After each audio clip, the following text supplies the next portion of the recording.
Mike and Matt bringing back the mid to late 90s. Mike and Matt bringing back X-Files CCG.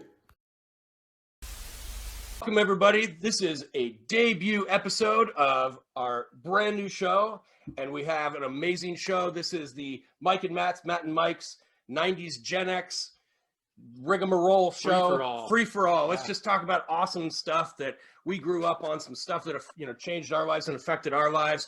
And we have an amazing first guest here today. We're joined by Mr. Robin Mossley. Robin, welcome. Mossley. I knew I was going to mess that up. I'm sorry. It's okay. Everybody does. It's okay. Robin Mossley. So, That's okay. So Robin has a huge repertoire of things that he's been in through the years since, I believe, starting back in 1983, if I'm not mistaken. Yeah, something like that. Yeah. So we'll just kind of ask you some questions, and I hope you have some fun. Right? Sound good? All right. Sounds good to me. So we saw that you were in 8 total episodes of MacGyver. Yeah, I was Mr. MacGyver. Yeah. Yeah.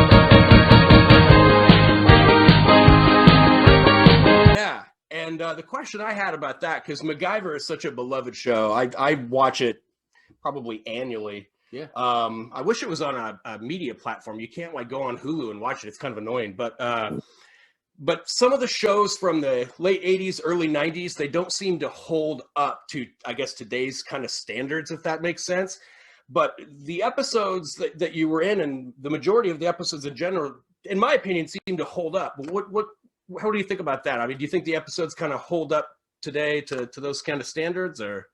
Well, I haven't seen MacGyver for probably since we did it. So I'm not sure. I'm not sure how well it holds up. I think back of them fondly. I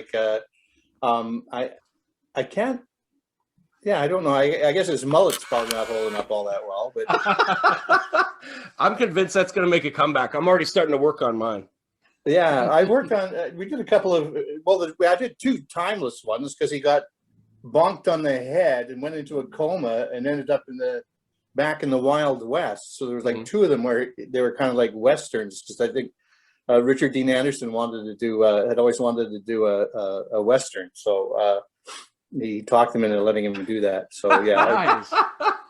I got to play I don't know the correct term is these days, a mentally challenged, let's say, gunslinger called Milt Bozer or Wilt Bozer. We couldn't get it right. I'm Milt Bozer. This here's my brother Will. Oh yeah, I think it's Wilt. Yeah. Oh, you there?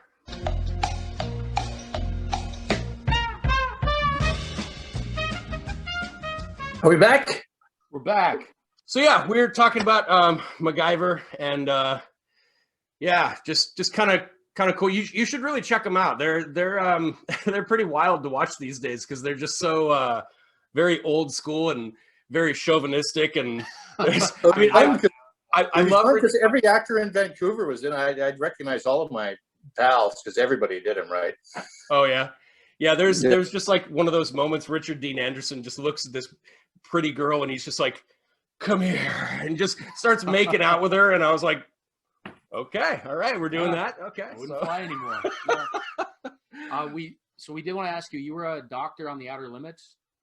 Yeah, there was a very. It was a really small part though.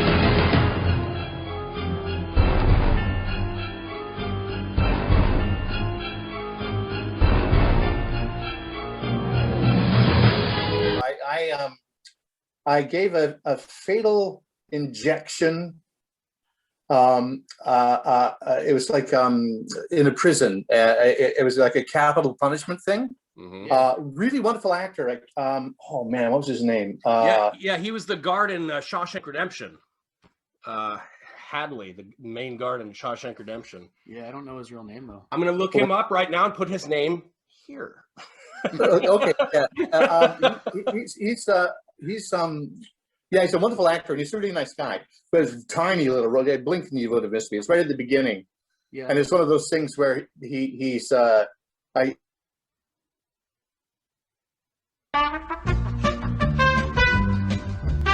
all intents and purposes, the society at large thinks you've been executed, but we're going to now, I don't know. And I don't think I ever saw the episodes. I don't even know exactly what it is that they ended up doing to him. But Nice. Well, so with your roles as a doctor, like it seems like you were typecast a lot as a doctor. Was it hard to find roles with all the film production in Vancouver, or did you end up getting a lot of roles just because you showed that you're good with that kind of a part? I think I don't think you get like typecast over, but I did play a lot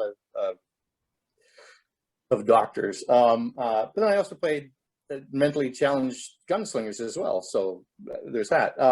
That's a range. Yeah, that is a range.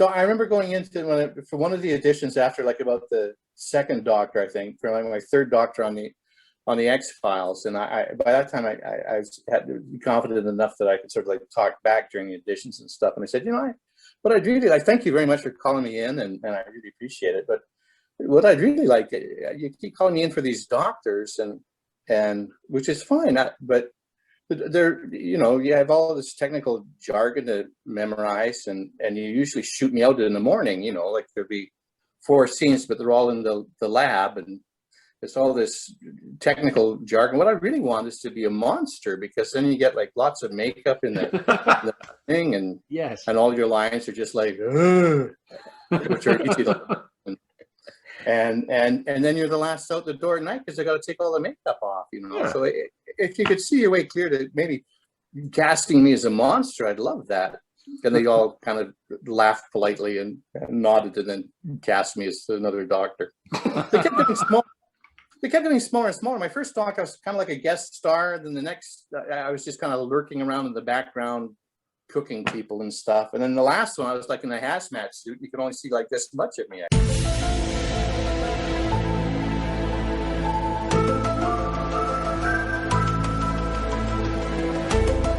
think. Wow. So when you started doing the X-Files, because your first episode was in season 1, Young at Heart, when you were the Dr. Joe Ridley. Yeah. And did you guys realize, or did you realize what a cultural phenomenon that show was going to become, that you were going to be part of it? Or was it at the time just sort of it's just something that we're doing kind of? Or... No, it was interesting. I can't remember how, like it gotten good reviews and stuff, but I think I can remember walking past, getting into a little bit of a conversation with David Coveney. Was sitting on the steps of his trailer talking to somebody, and he was saying, if I'm here 2 years from now, shoot me. So I don't think he thought it was going to be because he didn't like the rain. He didn't like the rain in Vancouver. Oh no. And I think it was probably a rainy day. But so I don't think he thought it was going to be a huge big hit. At least when we shot that episode. Wow. It made me laugh actually, because as I was talking to him, I looked over his shoulder and they had put a big sign up on the building of the. It was a town of cannibals. They'd waylay, people that they thought they could eat, that they'd break down. They put tax on the road and stuff, and then they'd eat these people. But they were the claim to fame in the town was that they had a big chicken. They were the home of kind of like Colonel Saunders, but he had another name. it's like Choco Chicken or something like that. Choco Chicken or something. Yeah. And the plant was behind, but on the wall in big letters it said their slogan, rather than being finger licking good, it was good chicken, good people. Oh yeah. And I saw it and pointed it out to David Pease. We both had a laugh because it was I thought it was very clever anyway. That Yeah. It's subtle, but really good. Good people. Anyway. So your role in Dudley Do-Right, I believe it's true that that's when you worked with your wife on set. Oh yeah, again, I think they just threw me that as a bone, man. I was just like, I think my character's actually called Way in the Background. I think that's literally what my character name is, and that's what I was. I was just background, and I had one light. I think I said Dorothy Dandridge or something like that. He was a really nice director. Helen was the supervising art director on it, I think, or the art director on it. And really lovely director. Helen loved working on it. It didn't turn out to be a very good movie. She had too much. They're all having a wonderful time. I got to work with Anthony. Oh man, he's the guy that plays Snidely Whiplash in that. British actor. He's in Prick Up Your Ears and a bunch of other movies. He's just an amazing actor and just a lovely, lovely guy. So it's fun to watch him work. Even though I can't remember his name, but he was and it was it just didn't turn out. It wasn't a particularly good movie. Dudley Do-Right as a character is actually a little bit boring because he's too good. Snidely Whiplash is the fun character. Right. And it's kind of funny too, because I don't understand.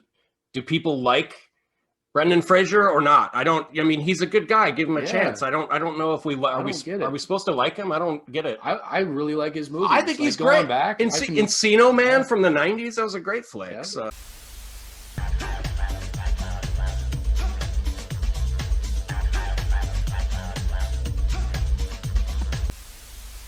Oh yeah, and the Mummy. The Mummies were great, man. Who's the actor in that plays Snidely Whiplash in Dudley Do-Right? I don't know it. Do you know it? Snidely Whiplash and Dudley Do-Right.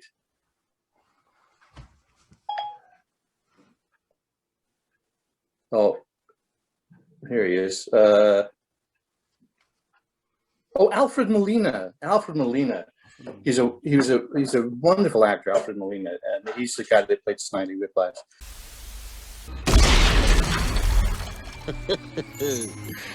Vampires, indeed.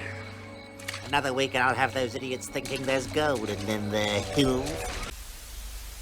And the scene it was I had one line. It was somebody's name. The director said, "I want everyone to come up with somebody's Dudley Do-Right machine guns, the initials DD, in Snidely Whiplash's building," and he comes to all of the henchmen and he says, "DD, who could this be?" And we all had to come up with a DD name. Well, Alfred Molina was also in the film with Dirk Diggler.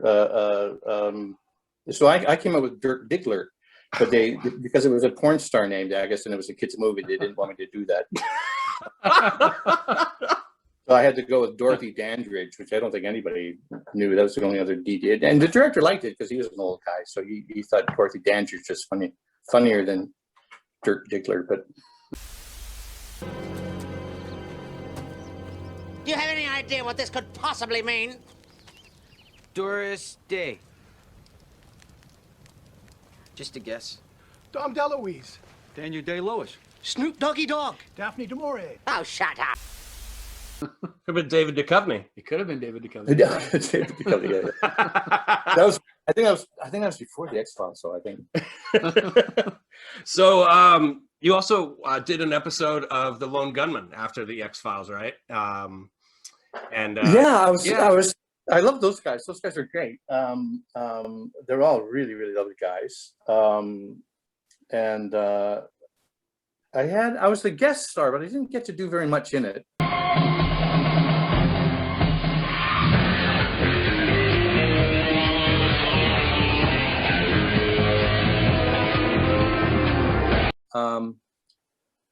I was the red herring. I was the guy that looked like the murderer. I don't think I had very much to say or anything.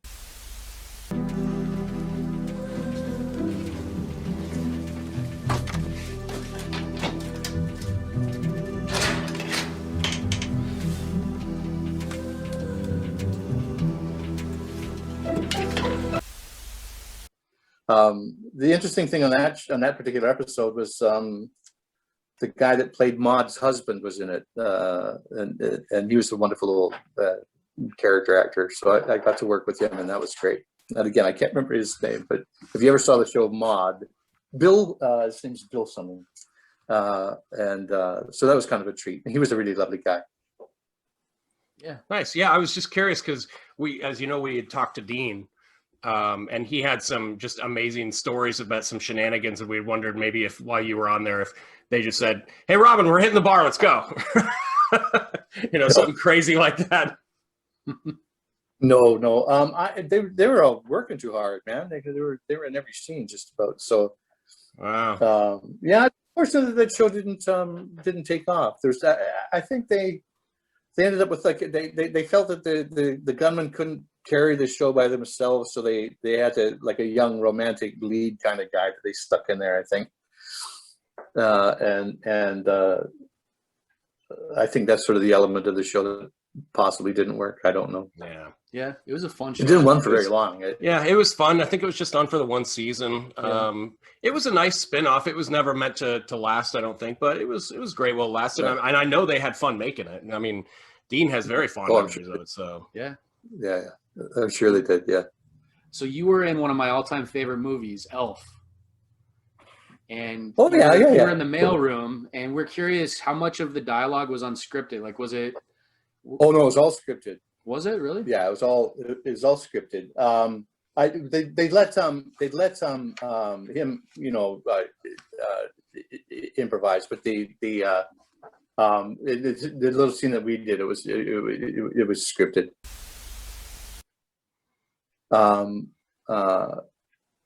He was a lovely guy. I was wondering if he was going to be a little bit like Robin Williams or one of those guys that's kind of always on all the time. mm-hmm. Yeah. And he wasn't at all. He was a really sweet, thoughtful man, and interested in everybody. He was talking to all the background performers and stuff about fishing and all kinds of things. I was really impressed with him. I thought he was a wonderful actor, and again, it was a very small part for me. And just about the only unfunny thing in the movie. I'm basically there so everyone can catch their breath and let their sides stop aching. But it was the best thing about that show was we got called in. I think my call was like at 7 o'clock in the morning or something. And then it was their last day of shooting, so they had to get all of this stuff shot. So we worked till like 7 o'clock the next morning. It was like a 24-hour call, and I probably made more money in that one day than I ever did in my entire career. It was because we got into like quadruple overtime or something. It was just amazing. Me and the guy that Mark, who ends up drinking the cough syrup with him. Yeah. We ended up chatting all evening, and like every hour, we just kind of look at each other and giggle and go, ka-ching, because we were just making a bomb. And I still get most of my residual checks are for like $3.76 and stuff. But Elf has been very good to me. Every year, every couple of years, I get like this fairly substantial, $1,000 check or whatever for having worked on Elf. So yeah, it was a nice gig. Nice. Yeah. So if you go on the internet and do a Google search, just a cursory Google search for all-time best episode of Stargate SG-1, you know which one comes up, don't you? Yeah. It's my personal favorite. I've seen it probably 50 times, and you are great in it. Window of Opportunity. Yeah, it's the Groundhog Day episode.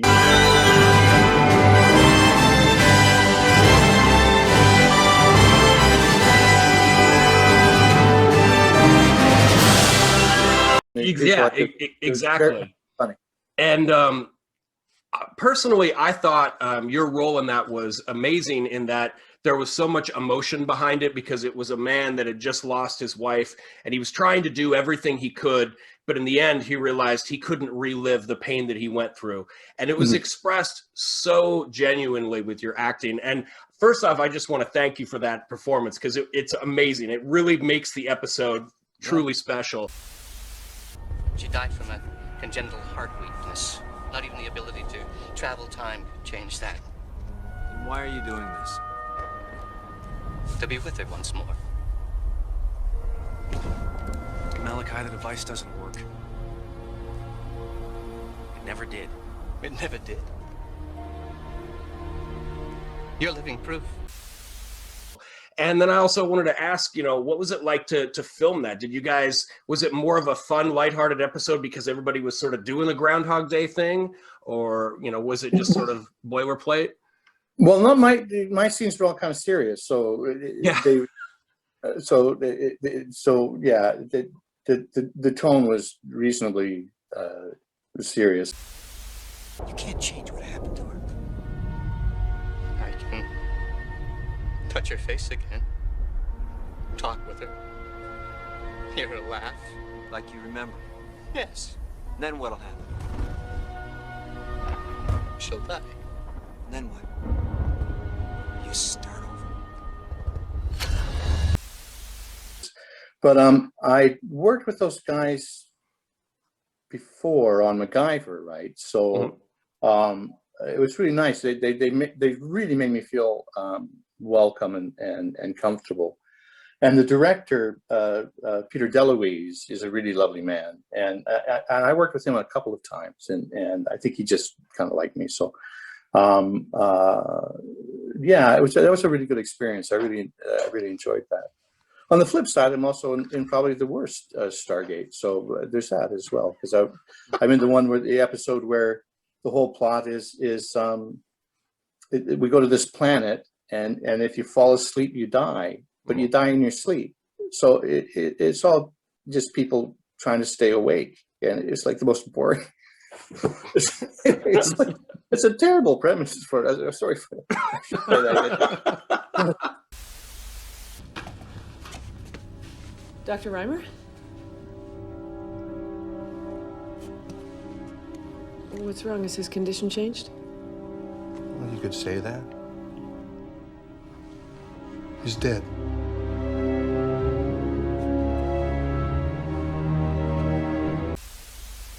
The writers, it goes back to that range you spoke of. You could be, do so much, and the writer thought it was a good idea, but it's literally, people falling asleep and then just dying in their sleep. So I think if you check, it's probably one of the very low-rated episodes of Stargate. The Salamander Hand X-Files isn't very popular either. I don't think it's down at the bottom of the It's pile. so memorable though.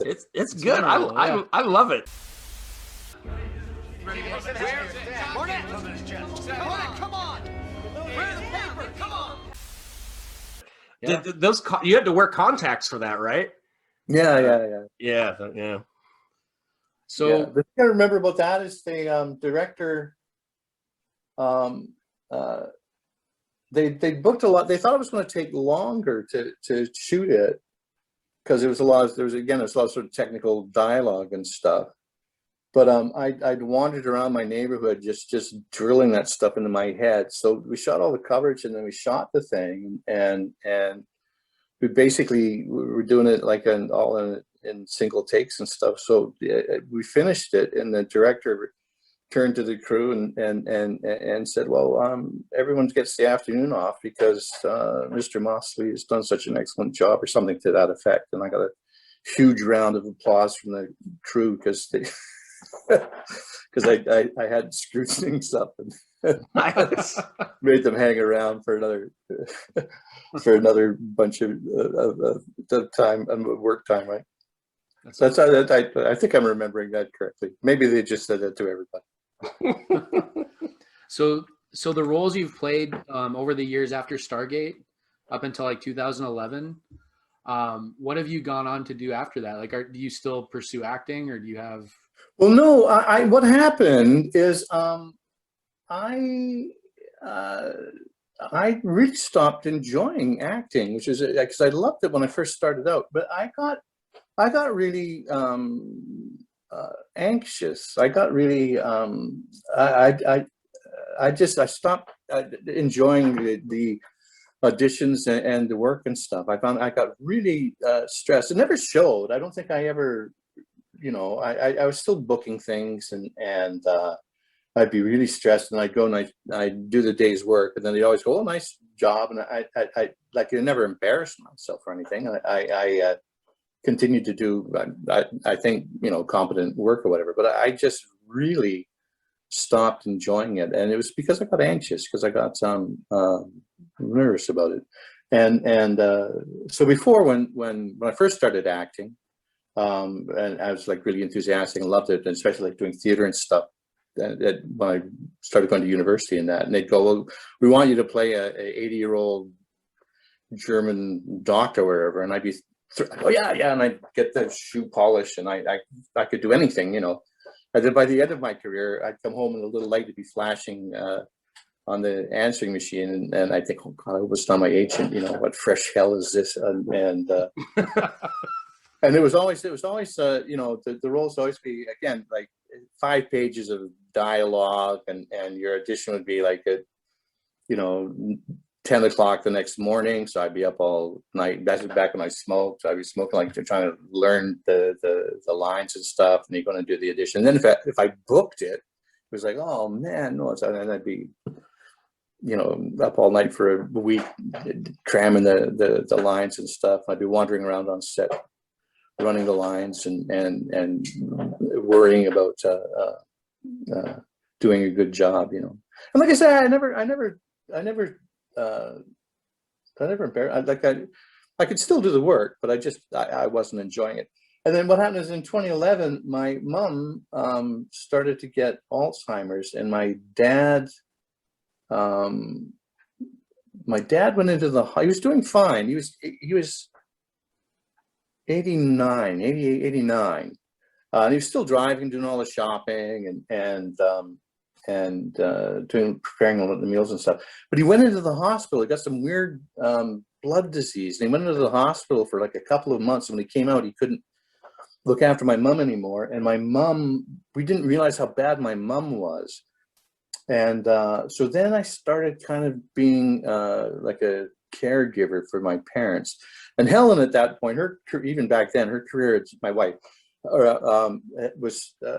she was doing really well. Her career was starting to take off, and she said, "Look after your folks. I'm making more than, you know, we'll be fine." So then I kind of started to, 2011. I just sort of gave it up at that point. I kind of got to retire early, but I was like sort of a caregiver for my parents and stuff. And Helen, my wife, is, man, she's just going strength to strength.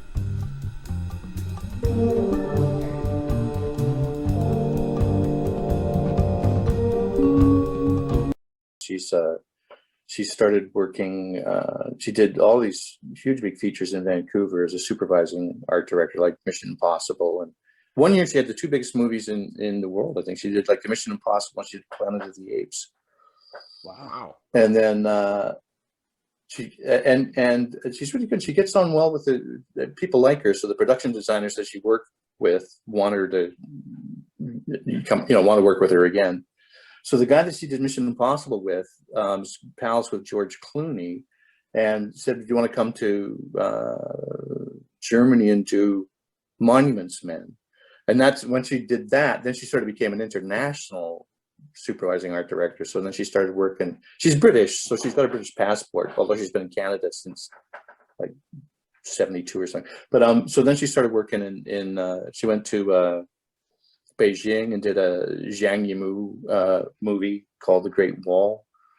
Zhang Yimou is like one of these huge, he's like Bergman, he's like one of these huge directors. It wasn't a very good movie, but it was this great director. And Monuments Men was an amazing movie. I did not realize your wife was involved in that. That's just unbelievable. I mean, the cast on that, and the production and the story is just amazing. So that's I didn't know that. That's pretty cool. Yes, and she's finished. The last thing I think she did was another.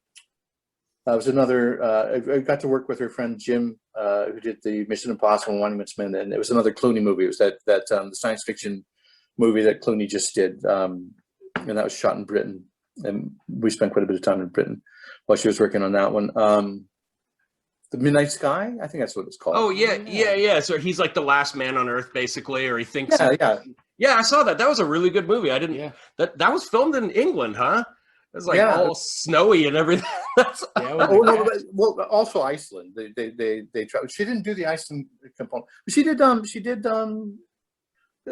if we just watched it, she was senior supervising art director on Zack Snyder's Justice League. wow, that's awesome. Yeah, yeah.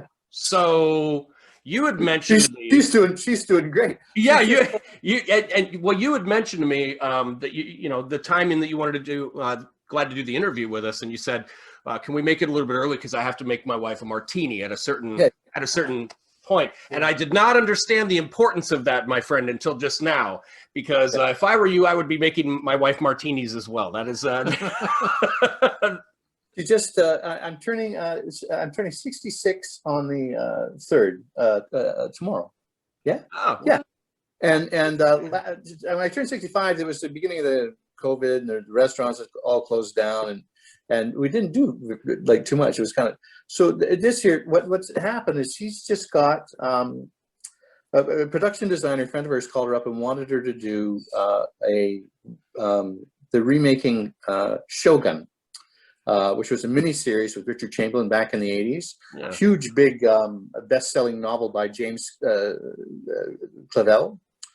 And it's one of those fish out of water, 15th century Japan, Englishman is in a shipwreck and ends up in Japan, in feudal Japan, and ends up, befriending the Shogun after lots of trials. Anyway, her friend phoned up, wanted her to be the supervising art director on it. She said, sure. And so she started putting together an art department in that.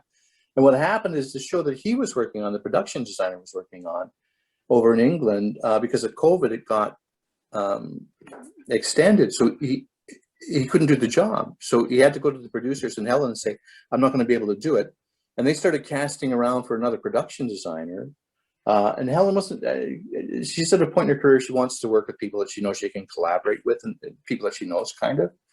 So she went to the producers and said, look, I won't leave you in the lurch. And I've put together this really great A-team art department, but I won't stay for the whole thing. There's 10 episodes, and I'll do maybe the first 4 or whatever, make sure that you're set up. And then I think I want to leave, because part of the reason I was going to do it was because of my friend, the production designer. And they thought about it for a little bit, and they said, well, do you want a production design? And Helen went, yeah, sure, I'd love to. So she got a promotion. She's the production designing Shogun. Wow, that's pretty cool, man. That's a big. Yeah. And she's bought me a Tesla for my birthday. What? Ooh. Oh yeah, you said did it show up on time? You got it? Yeah. Nice. He's pretty excited, yeah. So that's why I'm making my wife a martini, is because she's an excellent partner. Oh, she sounds like it. Yeah. You should be interviewing her. She's got like a one Robin, you seem like a genuinely good person, though. Honestly, just from the roles you played and just talking to us. So we're really glad you took the time to do the interview. We don't want to keep your wife away from her martini for too long. But yeah. So thanks for doing this, and yeah. I guess we'll go from there.